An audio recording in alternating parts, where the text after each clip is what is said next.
കൊല്ലങ്കോട്ടേക്കുള്ള യാത്രാമധ്യേ പൊരിവെയിലത്തൊരുമ്മ കരിക്ക് വിൽക്കാനിരിക്കുന്നത് കണ്ടു.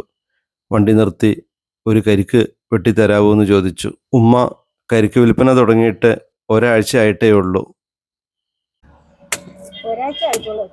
ആണോ? ഞാൻ വെട്ടാം. ആണോ?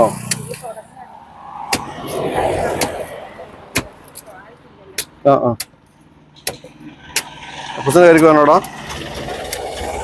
അപ്പോ ആണോ? വേണ്ട.